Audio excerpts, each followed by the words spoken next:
No, it has to do with American Idol. Okay. Idolatry is anything you set up as a God, as a reason for living, as an ultimate purpose, an ultimate goal that is not your Creator. Idolatry. It could be wealth. It could be health. You could be living to be the most healthy, fit person. And that's the reason you're living, that's the reason you're here. No, the reason you're here is because you're Creator. And anything other than that becomes idolatry. So, you've got idolatry and then you've got witchcraft.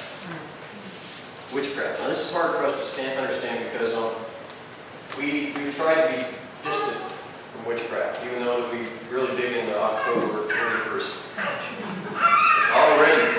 It's already out there in the stores, okay?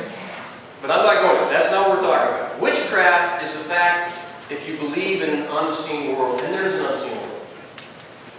Okay? A world that you can't taste, feel, smell, touch, measure. But you can try to manipulate. Manipulating that unseen world, reaching around and trying to manipulate that unseen world to work for you is witchcraft. It's what Paul would call witchcraft.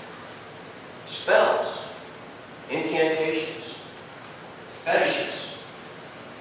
God tells us not to worry about the unseen world, that Jesus is Lord of the seen and of the unseen.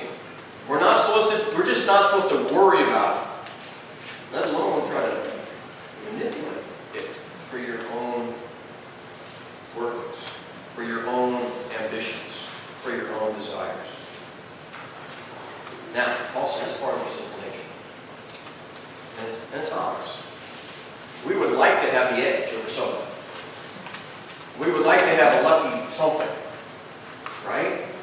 We would like to have a charm. We would like to have a fortune told. Or we would like to have, some edge. God said, don't mess with the unseen. Jesus is Lord of the seen and of the unseen. And you don't have to worry about it. You don't have to spend your time fretting about it. This is a big thing in Asia Minor, by the way. If you read about it in the book of Acts, 3 years after Paul is in Ephesus, in Asia Minor, they have Christians that have been believers for 3 years coming and burning their magic scrolls. You remember that book of Acts? And they totaled the number and it came out to be like $500,000 worth of magic scrolls. And these were believers. It was a hard thing for them to give up, trying to manipulate. Okay. Witchcraft. Now something that we're really familiar with. Hatred. Hatred. How do you know you're hating someone? I mean, you have dislikes, right? And then you have hatred. You know you have hatred because you expend energy in hating somebody. You are aware when they are in the room or in the vicinity. And you expend energy wishing them evil. Hatred. Can you imagine how that's going to mess up your spiritual life? The life that says, serve one another in love. And all these commandments are fulfilled in love. But if you're spending your energy hating somebody, that will ruin your spiritual. Hatred, discord. Discord. We just heard the praise group, right? And they sing harmony. Doug, I tried to hit some of those tenor notes in that last song. I couldn't. Harmony has to do with 3 or more notes going together. They go together. You know the 3 that don't go together? Kind of make you go, ooh. That's discord. Discord has to do with interrupting relationships. We had the phrase, sowing seeds of discord. You ever heard that? Saying things that interfere with relationships, that make people not trust each other, that make people not get along, that make people look at each other sideways. Discord. What will that do to your spiritual life? if you are in the process of trying to sabotage relationships instead of making harmony. Discord, fits of rage, or outbursts of anger. Some of you might have outbursts of anger, right? Okay. This has to do with what do you do with your anger. All of us get angry, right? Behind anger is usually fear. Fear of pain. All right? It comes out in anger, especially in our culture, the men growing up, that's all that we could do emotionally. They let us do anger. You know, if we cried, we cried. But you can do anger, because we can understand anger. Fits of rage has to do with when your anger controls you, and you do not control your anger. You will get angry. What are you going to do with it? Is it going to control you, or are you going to control it? This is one of the first in the series. Actually, all of these have something to do with losing control. But this is the first obvious one.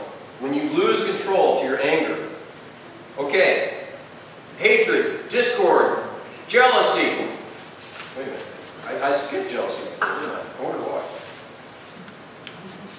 Jealousy. Jealousy is when you desire something that somebody else has and you don't want them to have it. You can look at it and say, man, you know, I really like Jackie's dress. Really like it. I'd like to, where did you get it, Jackie? I'm going to go down there and see if you still have one. Okay, is that jealousy? No, when I say, I like Jackie's dress, this is kind of a weird example for you. Maybe we should back up, cut this off. And I don't want Jackie to have it. I deserve it. She doesn't. Let's not go there, Jackie. Okay. That's jealousy. You moved into jealousy. If you want the kind of car that Chuck's got, you go out and get one, that's fine. But if you want that car and don't think Chuck should have it, that becomes jealousy. Okay? Jealousy. Selfish ambition. Right. That's a great selfish ambition. That's a pretty straightforward, isn't it? That's the I, me, mine complex. Everything in your sentences start with I, me, mine. You ever talk to somebody that's all they can talk about? You try to change the subject and they go right back to, well, I, well, my team, well, me. Okay. The selfish ambition has to do with just making you the focus. Because you're the only one who's important. Selfish ambition. Dissensions. Dissensions are a carving up of a group. Actually, carving up of ideas. Okay? When you have different opinions about something. We took a survey this morning. Are we going to have people with different opinions? Yeah. Sure. Right. Is that a dissension? No. When you think that everybody ought to have your opinion, and those who don't are crazy or on drugs, that's dissension. When you are out lobbying for everybody to see things the way you see them, to feel things the way you feel them, you're going to end up with dissensions.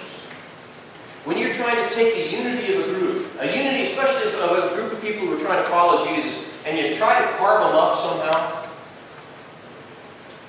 let's split this group. Let's have a church split.